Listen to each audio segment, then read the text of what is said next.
예, 물론 위험 지역을 한번 취재한 것으로 그곳 실상을 완벽하게 알 수는 없죠. 보신 것처럼 특히 후쿠시마 방사능 물질은 끊임없이 이동하고 확산하고 있기 때문에 더욱더 그렇습니다. 그린피스와 함께 지난 3년 동안 후쿠시마 방사능 실태를 꾸준히 추적해온 이규현 탐사기획 국장과 한 걸음 더 들어가겠습니다. 어서 오십시오. 네. 예, 스포트라이트가 이 그린피스하고 이 문제를 취재한 것은 물론 이게 처음은 아니죠. 예, 그렇습니다. 예. 2016년, 그러니까 3년 전에 제가 직접 그 그린피스 탐사선을 타고 원전 일대를 탐사한 적이 있었습니다. 예. 그리고 이번에는 우리 스포트라이트 제작팀이 국내 언론으로는 유일하게 그린피스의 초대를 받았습니다. 예. 박창규 기자하고 또 제작진이 같이 들어갔는데 뭡니까? 검사 받았습니까? 갔다 온 다음에? 예, 검사는 받았는데 아직 검사 결과는 안 아, 나왔습니다. 그렇습니까? 그럼 뭐 지켜봐야 되겠군요. 네. 자, 이번 탐사지가 정확하게 어디입니까? 이제 우리가 이게 그 탐사지를 선정을 할 때 원전 근처라고 생각하기 쉬운데요. 예. 원전 근처가 아닙니다. 좀 멀리 떨어진 곳이었습니다. 예. 그러니까 10km에서 20km 정도 떨어진 곳이었는데요. 특히 이번 탐사에서 중요한 것은 그러니까 리포트에서 제한 금지 구역이라고 해 있는데 예.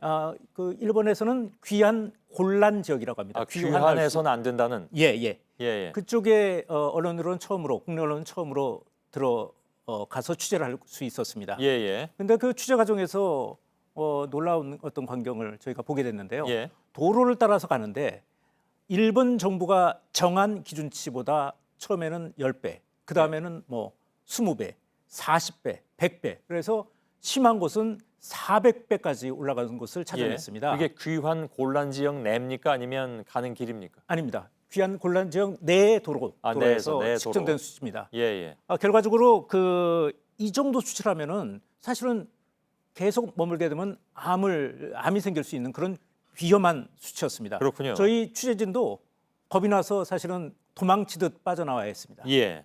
근데 그 귀환 곤란 지역이 아닌 그 바깥의 지역도 사실은 방사능이 꽤 높게 측정이 됐다면서요? 예, 그렇습니다. 예. 그러니까 피난 지역이 있었는데 그쪽에서 해제된 지역이 있습니다. 그래서 아베 정부에서 계속 와도 된다, 귀환와도 된다는 지역이 있습니다. 예. 그곳에서도 저희가 방사능 수치를 측정했는데요. 예. 물론 후쿠시마 시처럼 도심 같은 데는 안전한 수치가 나왔습니다. 예. 그러나 그렇지 않은 곳도 많았습니다. 그래서 안전지대임에도 불구하고. 예, 그렇습니다. 예. 그래서 수배, 심지어는 수십 배가 나오는 곳도 있었습니다. 예. 근데 이게 재밌는 부분이 하나 있었는데요. 제가 3년 전에 한 제1동포 집을 방문한 적이 있었습니다. 그분 집 옆에서 숲에 들어가서 방사능 수치를 쟀습니다. 예. 몇 배 정도 높게 나왔는데요. 지금 3년이 지났습니다. 예. 근데 저희 방송 이후에 이 일본의 당국에서 그 숲을 체험했다고 합니다. 예. 근데 이번에 가서 쟀더니 똑같이 나왔습니다. 아. 그러면 해제하지 말았어야 될 지역인데 해제했다는 얘기가 되는 거군요, 그만큼. 그러니까 어떤 지역을 해제해도 예. 그것이 올해 체험 상태가 유지되지 않고 있다는 거죠. 그렇군요. 침묵의 봄이 계속되고 있다는 겁니다. 하긴 뭐 방사능의 경우에 뭐 수백 년 간다는데 3년이야 뭐 금방 아무것도 아닌 그런 기간일 수도 있는 거겠죠. 예. 근데 그동안에 제염 작업을 나름 열심히 했다고 했는데 일본에서 그렇게 주장하고 있지 않습니까? 예. 근데 왜 이런 결과가 나오는 걸까요? 예. 아베 총리가 쓰는 표현이 있죠. 자주 쓰는 표현입니다. 예. 후쿠시마 상황과 관련해서 언더 컨트롤이라는 표현을 쓰고 통제하에 있습니다. 있다. 예. 예. 잘 통제되고 있다라고 얘기했는데 저희가 발견한 것은 그렇지 않았죠. 예. 그린피스 조사팀은 그 이유를 재오염에서 찾고 있습니다. 재오염? 네, 재오염. 그러니까 후쿠시마 지역이 70%가 산악 지역입니다. 산입니다. 예. 그런데 그 지역은 제어할 수가 않았죠. 그리고 점유할 수도 없습니다. 솔직히. 그러니까 그 비바람이 불게 되면은 그쪽에 있었던 방사능 오염 물질이 주택이나 도로로 제염된 지역으로 다시 오게 되는 거죠. 그렇군요. 예. 그 왜 요즘 뭐 태풍 몇 차례 오갔지 않습니까? 예. 그럼 그것도 영향을 미쳤겠군요.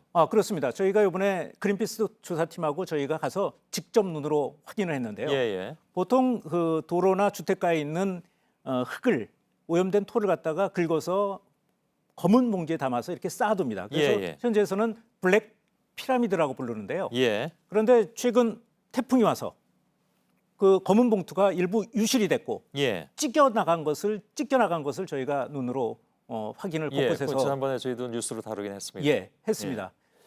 결과적으로는 이제 이런 얘기를 하고 있습니다. 그린피스에서는 원래 제험 작업 자체 방향이 잘못됐다. 예. 일본의 그 태풍이 많이 오는 그런 기후 특성을 무시하고 제험 작업을 선택을 했다. 예. 이런 평가를 내리고 있습니다. 그렇군요.